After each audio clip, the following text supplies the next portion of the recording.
Everyone has that one game that turned them into a gamer. The game that impacted them so much that they wanted to play more, and it would make them seek out other games. For me, there were two games that did this, with one of them being Ocarina of Time, and the other being Halo Combat Evolve. I adore this game, and it's a game I will always love and have a blast with anytime I come back to play it.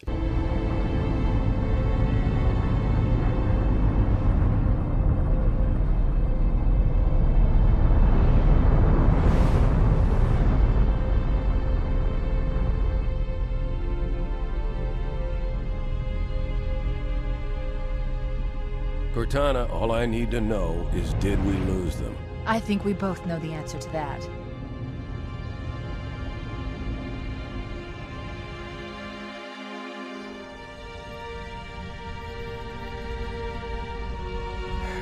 We made a blind jump. How did they... Get here first? The Covenant ships have always been faster. As for tracking us all the way from Reach, at light speed my maneuvering options were limited. We were running dark, yes? Until we decelerated, no one could have missed the hole we tore in subspace. They were waiting for us on the far side of the planet. So, where do we stand? Our fighters are mopping up the last of their recon picket now, nothing serious. But I've isolated approach signatures for multiple CCS-class battle groups. Make it 3 capital ships per group. And in about 90 seconds, they'll be all over us. Well, that's it then. Bring the ship back up to Combat Alert Alpha. I want everyone at their stations. Everyone, sir? Everyone. And Cortana. Hmm? Let's give our old friends a warm welcome. I've already begun. We see the Pillar of Autumn flying through space after escaping from the planet Reach, which was just destroyed by the Covenant. The Pillar of Autumn is attacked, and after hearing a pep talk from Sergeant Johnson, we cut to the legend himself, Master Chief, waking up from cryosleep. And just like any super soldier, the first thing he does after waking up hearing the ship is under attack is to run away from the enemy and straight to Captain Keyes. Captain Keyes. Good to see you, Master Chief. Things aren't going well. Cortana did her best, but we never really had a chance. A dozen Covenant superior battleships against a single Halcyon-class cruiser. With those odds, I'm content with 3, make that 4 kills. Sleep well? No thanks to your driving, yes. So you did miss me. Report! It must have been one of their boarding parties. I'd guess an antimatter charge. Ma'am! Fire control for the main cannon is offline! Captain, the cannon was my last offensive option. All right, then. I'm initiating Cold Protocol Article 2. We're abandoning the Autumn. That means you too, Cortana. While you do what? Go down with the ship? In a manner of speaking. The object we found, I'm gonna try and land the Autumn on it. With all due respect, sir, this war has enough dead heroes. I appreciate your concern, Cortana, but it's not up to me. The protocol is clear. Destruction or capture of a shipboard AI is absolutely unacceptable, and that means you're leaving ship. Lock in a selection of emergency landing zones, upload them to my neural lace, and then sort yourself for a hard transfer. Aye, aye, sir. Which is where you come in, Chief. Get Cortana off this ship. Keep her safe from the enemy. If they capture her, they'll learn everything. Force deployment, weapons research. Earth. I understand. The Autumn will continue evasive maneuvers until you initiate a landing sequence. Not that you'll listen, but I'd suggest letting my subroutines handle the final approach. Excellent work, Cortana. Thank you. Are you ready?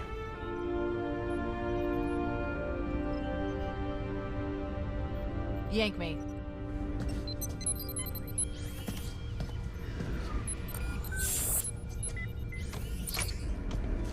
Good luck, Master Chief.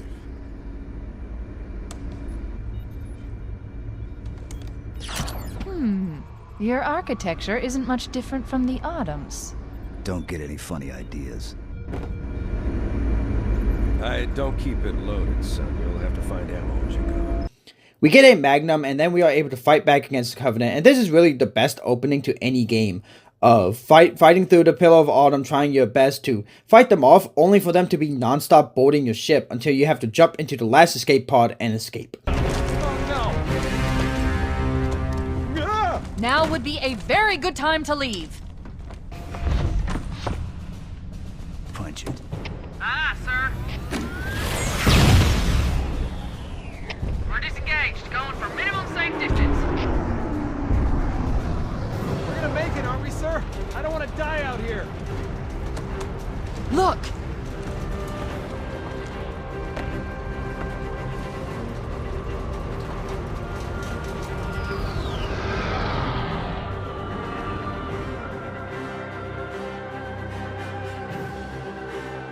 What is that thing, Lieutenant? Hell if I know. We're landing on it. She's been hit! I knew it! The Autumn's accelerating. Keys is going in manual.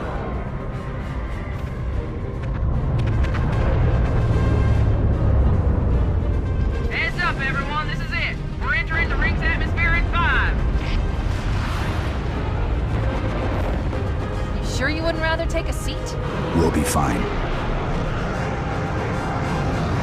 If I still had fingers, they'd be crossed. After crash landing onto Halo, we are the only survivor, and maybe it's just proof of how powerful Chief's Mjolnir armor is, or it's clearly Chief's fault because he didn't want to sit down and his body flying around probably killed everybody. I do love how Halo looks after you step out of the escape pod, and I have always found it funny that Cortana mentions how maybe the Covenant will think everyone died in a crash when some dropships come by. However, it's probably wouldn't be that hard to spot a 7-foot Spartan walking around, which this Banshee immediately spots us, proving this point immediately. We run into a group of Marines, and after fighting off the Covenant, we see other landing pods, and we are set out in order to rescue them, which the Marines in this game are notorious for their terrible AI, and just how useless they can be.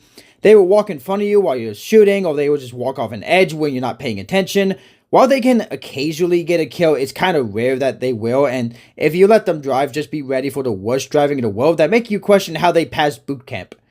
They also can die extremely easily, where you would normally start with a bunch of Marines, but then very quickly you would be the only one left alive. And unlike in other Halo games, Sergeant Johnson isn't immune to being killed as well, so there will be points where he will just die in a mission and then show up later.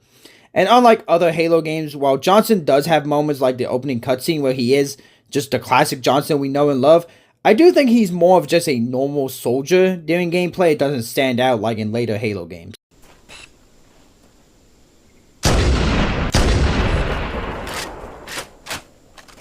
The weapons the UNSC have are fortunately a lot more useful than the soldiers fighting the war, with the basic assault rifle as the main weapon you will use, the Magnum, which is overpowered and broken in this game, the shotgun, the sniper rifle, and the rocket launcher. You also can drive the Warthog and the Scorpion tank around, and the driving isn't too hard, but the Warthog does like moving around a lot, causing you to lose control. After saving the last of the Marines, Chief jumps on board the Pelican and heads to the Truth and Reconciliation in order to save Captain Keyes. And while the beginning of the mission makes you think this is going to be a stealth mission, the minute you open fire, it becomes a normal mission with the great Halo action we all know and love. After clearing out some enemies, we go into the Truth and Reconciliation, and now is probably the time to talk about the main enemies of this game, being the Covenant. So we don't really learn anything about the Covenant in this game. Halo 2 is really the game where we do learn more about them and what they believe. But we do have different species throughout the Covenant, with the elites who are like the commanders of each squad. We have the jackals, the grunts, and the hunters, who are extremely tough and can only be killed by shooting them in the back. The Truth and Reconciliation is probably one of the best levels in Halo because of it starting with the openness of being outside when you first assaulted, and then slowly making your way through the ship. And you can really feel the Covenant fighting extremely hard because this is their ship that you are attacking, and it's kind of payback for what they did to the Pillar of Autumn. The weapons the Covenant have aren't as much as the UNSC weapons, but they are still really good, with the plasma rifle, which is very much like the assault rifle, the plasma pistol, which this game is probably the only time the plasma pistol is good other than when you overcharge it. And the Needler, which after firing it at an enemy, they blow up into a pink explosion, and it's always a lot of fun when you can cause a chain reaction with any plasma grenades on the ground. There is one weapon, however, we can't use in this game, and that's being the energy sword, which I honestly always like that we can't use the energy sword in this game, especially since you can in every other Halo game. There's just something to coming back to Combat Evolved and having a weapon unavailable to use. However, the enemy can use it and can one-shot you with it. It does bring an extra challenge whenever a sword elite shows up, especially when they are invisible and the only way to spot them is by looking at where their sword is. Coming here was reckless. You two know better than this. Thanks. Marines, lock and load your weapons. Let's be ready to move. Yes, sir. While the Covenant had us locked up in here, I overheard the guards talking about this ring world. They call it Halo. One moment, sir. Accessing the Covenant BattleNet. According to the data in their networks, the ring has some kind of deep religious significance. If I'm analyzing this correctly, they believe that Halo is some kind of weapon, one with vast, unimaginable power. That's true. The Covenant kept saying that whoever controls Halo controls the fate of the universe. Now I see. I have intercepted a number of messages about a Covenant search team scouting for a control room. I thought they were looking for the bridge of a cruiser that I damaged during the battle above the ring. But they must be looking for Halo's control room. That's bad news. If Halo is a weapon, and the Covenant gain control of it, they'll use it against us and wipe out the entire human race. Chief, Cortana, I have a new mission for you. We need to beat the Covenant to Halo's control room. Marines, let's move! Yes, sir. Okay, sir. Chief, you have the point. We rescue Captain Keyes and then have to fight our way back to the hangar bay in order to steal a ride, and fighting through the ship while trying to keep Keyes alive is easier said than done, and it's really when the game's terrible AI for the Marines becomes a problem.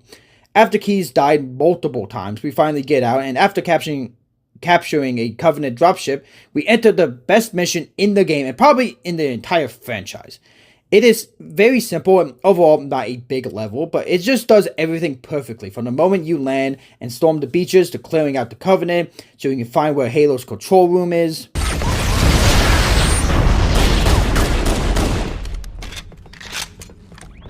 Interesting. I underestimated the Covenant's understanding of Halo subsystems. They've locked the doors, and we don't have enough firepower to get through them. Cortana to Keyes. Go ahead, Cortana. Have you found the control center? Negative, Captain. The Covenant have impeded our progress. We can't proceed unless we can disable this installation's security system. Understood. We're still en route to the objective. I may be out of contact when we get there. Here are your orders. I want you to use any means necessary to force your way into the facility and find Halo's control center. We have to get to the center before the Covenant. Failure, people, is not an option. Echo 419 to ground teams. I'll stay on station and keep an eye out for Covenant movements. Second squad, ready to roll as soon as everybody's topside. LZ looks secure, sir. Nothing moving. Good luck, people. Keys out. The Covenant locked down the door, so we have to find our way to unlock it. And this level, we get to see just how broken the Magnum is against the Hunters, which makes it kind of funny that Bungie made the Magnum so broken in this game that in basically every other Halo game other than ODST, it becomes garbage. One of the best things about Halo is absolutely the music. And no matter which game you are playing, the soundtrack is always the best.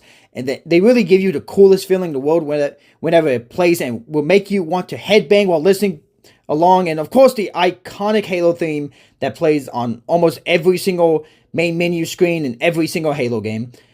After unlocking the doors and finding the silent cartographer, we make our way out and head underground in order to get to the control room, which, while this kind of makes no sense, honestly, you need to basically accept that Halo is an alien ring world in space and just go with the fact that this just opens up. It doesn't make sense, and you know what? It's a highly advanced alien planet. It doesn't need to make sense. So now it's time to fight to Halo's control room, which is probably the longest in the entire game.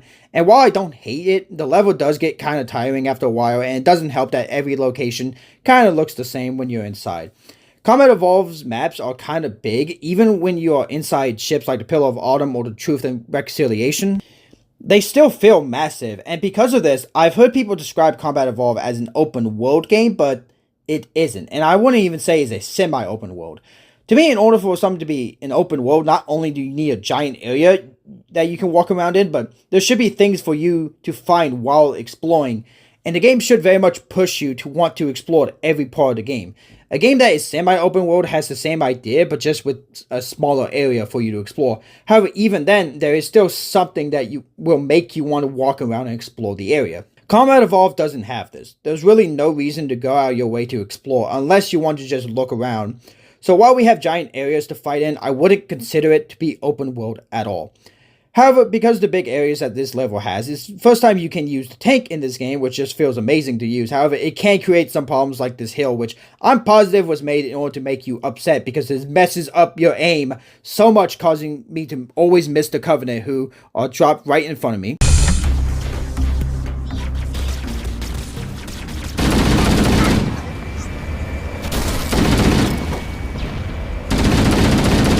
So you may have noticed that for this video, I have been playing Combat Evolved instead of the remake Campaign Evolved.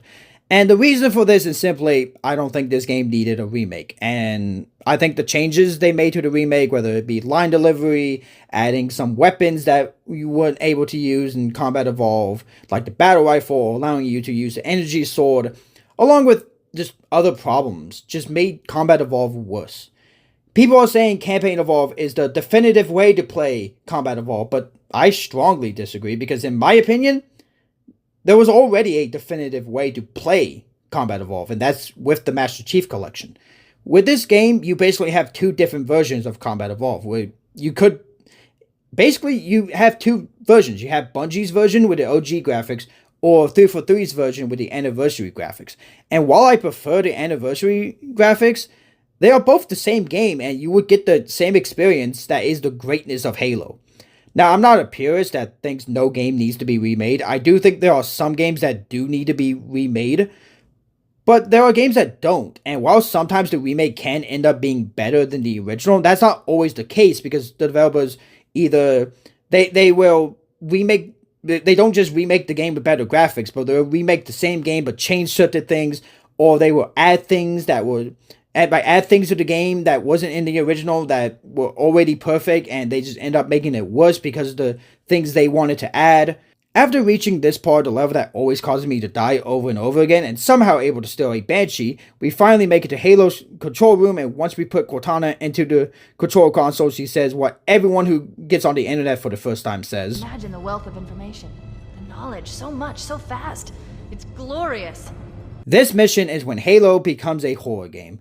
It's a statement that people have been saying a lot recently, and not just with this game, but really every other game as well. People say this, like they say this is when this game, or this is when this franchise become a horror game.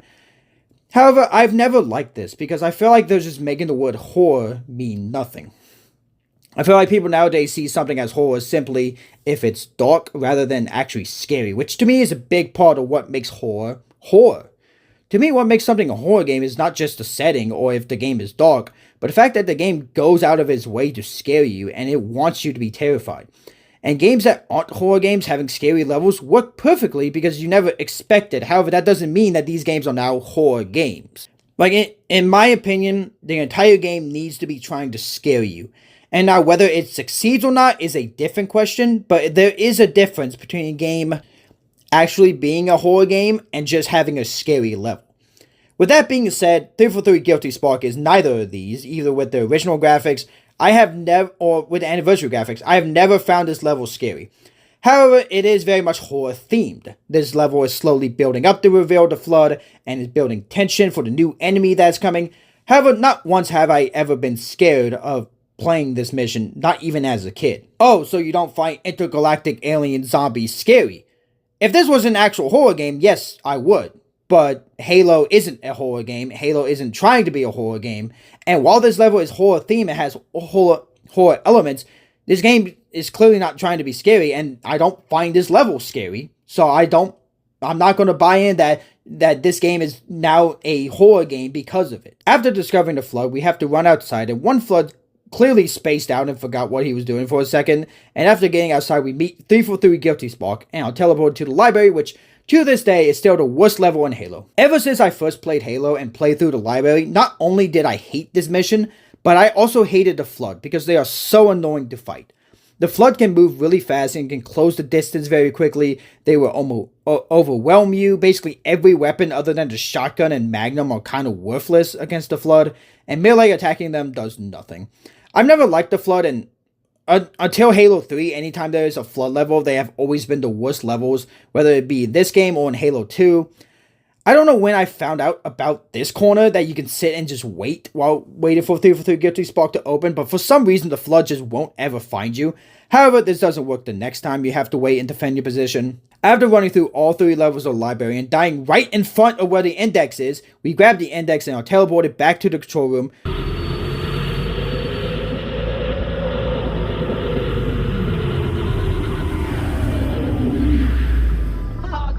That wasn't supposed to happen.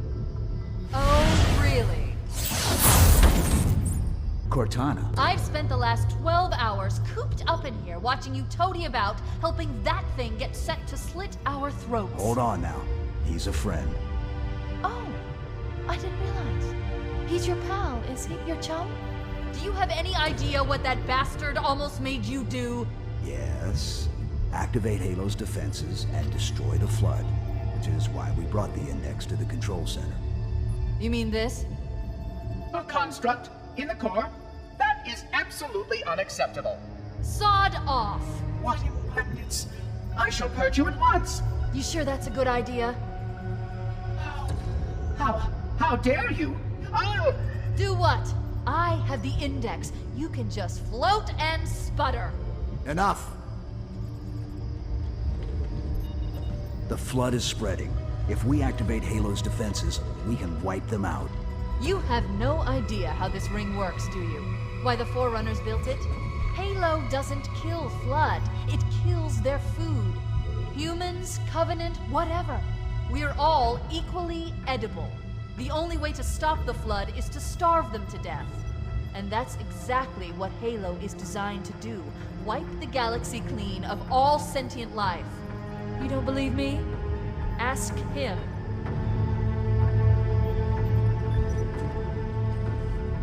Is it true? More or less. Technically, this installation's pulse has a maximum effective radius of 25,000 light years. But once the others follow suit, this galaxy will be quite devoid of life.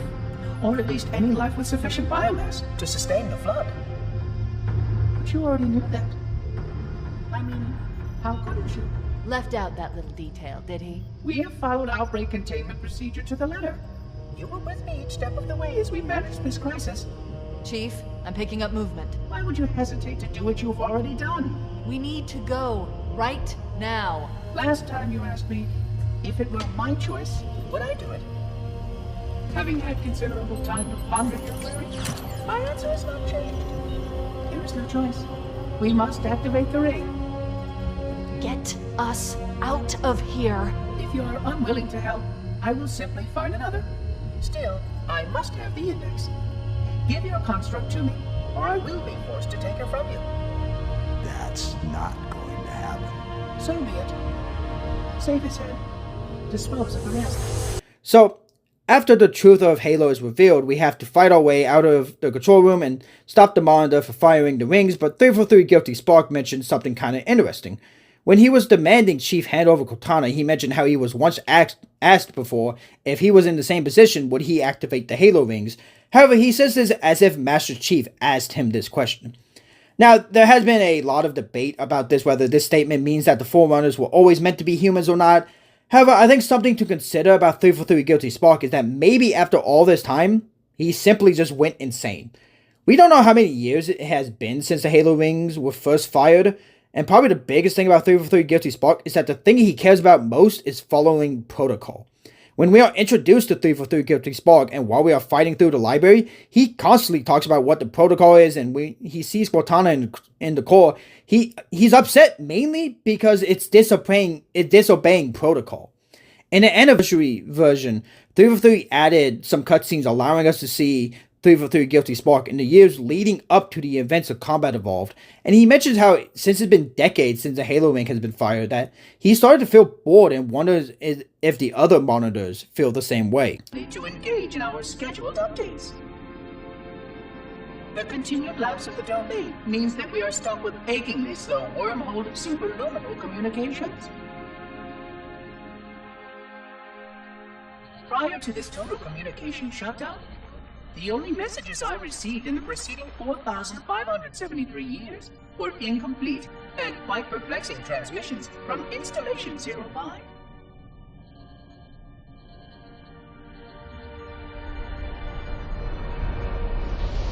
I suspected that Monitor 2401 Penitent Tangent was not functioning correctly for some time before his messages ceased. I have logged my concerns about his ability to perform his duties. At this point, however, I'm not sure who I file logs for. 2401 may be destined for madness. There are fail-safes for this, I know. I hope they work. I will continue to visit the projection systems at the assigned dates. Perhaps the other monitors are dealing with interfering galactic phenomena or unexpected system failures. 3,000 years of system failures. Indeed. In the meantime, I have exhausted all scheduled research activities assigned by the Council. Once those experiments were complete, I shut down all Sentinel function and put myself into a state of significant hibernation to measure performance of the installation with negligible upkeep.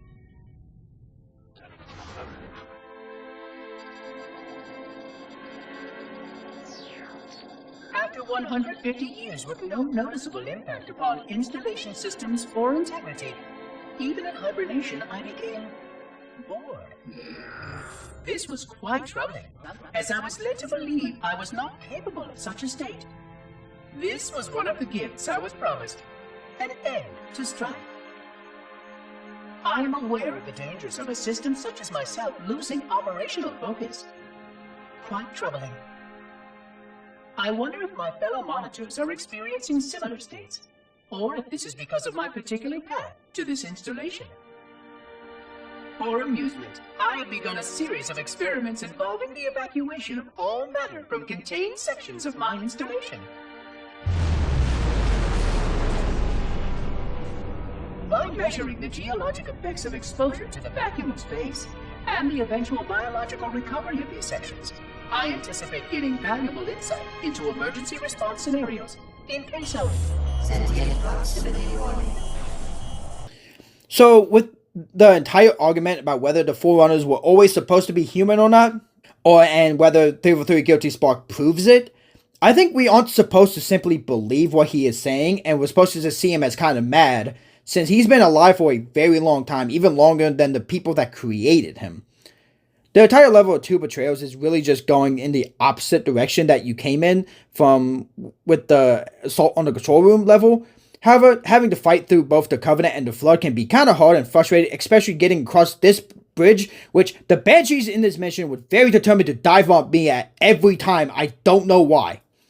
I haven't mentioned it before, but you can drive Ghost in this game, which are, for some reason in this game, they feel very floaty.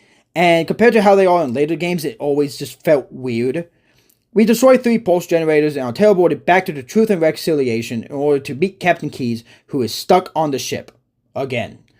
Coming back to the Truth and Reconciliation, we get to really see the damage that the Flood being released has caused, with the entire ship and area around the ship being completely destroyed compared to how it was when we first came to this area. After being overwhelmed and having to jump into a lake of coolant, we fight our way back to the gravity lift in order to get into the ship, and we see the Flood is stacking bodies, and you can very easily be overwhelmed by the Flood and the Covenant in this ship until finally reaching Captain Keyes.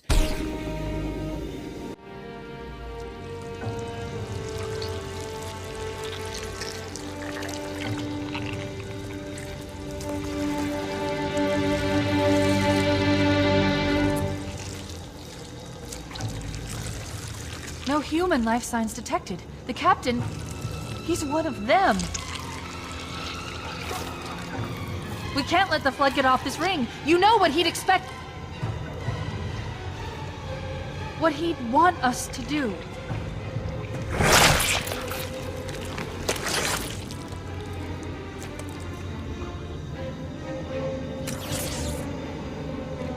Done. I have the code. We should go. We need to get back to the Pillar of Autumn. Let's go back to the shuttle bay and find a ride. After killing Keys, we grab a Banshee and fly out to the crash site into the Pillar of Autumn, and after crashing into the side, we climb aboard and make our way back to the bridge, where we met Captain Keys all the way back at the beginning of the game. I leave home for a few days and look what happens. This won't take long. There. That should give us enough time to make it to a lifeboat and put some distance between ourselves and Halo before the detonation. I'm afraid that's out of the question, really. Oh, hell. Ridiculous! That you would imbue a warship's AI with such a wealth of knowledge? Weren't you worried it might be captured? Or destroyed? He's in my data arrays, a local tab. You can't imagine how exciting this is! To have a record of all of our lost time! Human history, is it? Fascinating.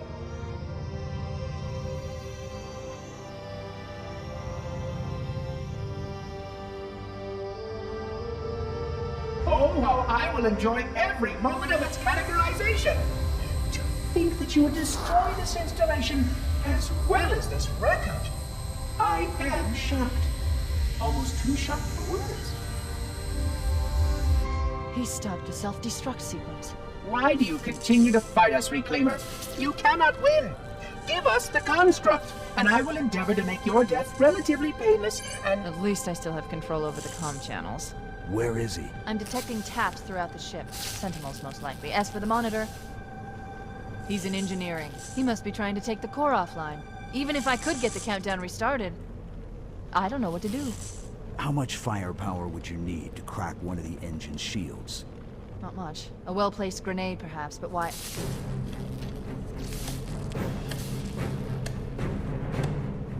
Okay, I'm coming with you. Chief, Sentinels!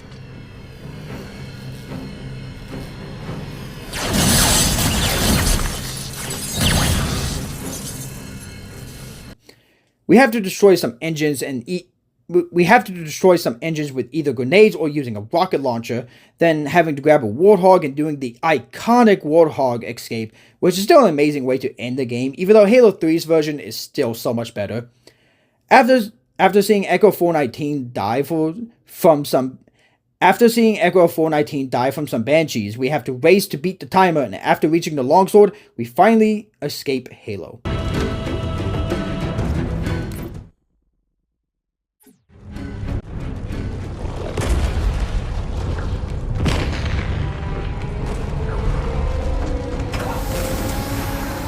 We're cutting it close!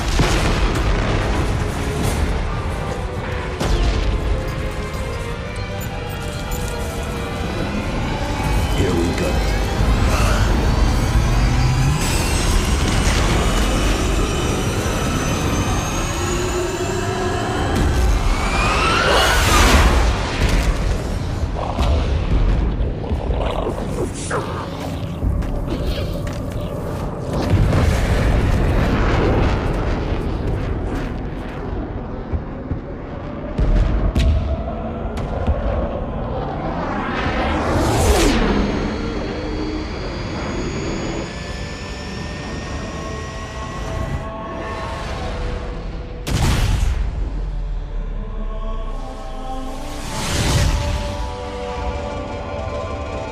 Shut them down. We'll need them later.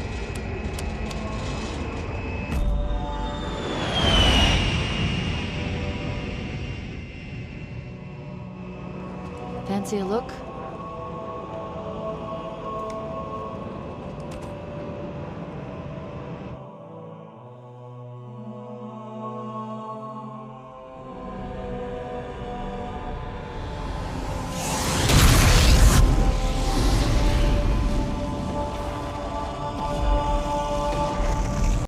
Halo Combat Evolved is still amazing, and this game didn't need a remake, no matter how much people say that it did, which is just a lie. And if you want to start playing Halo, I would recommend getting the Master Chief Collection, because you will have two different versions of Combat Evolved that are both masterpieces, and the perfect way to start one of the best franchises in all of gaming.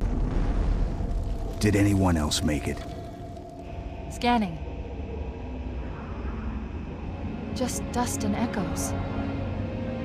We're all that's left. We did what we had to do for Earth.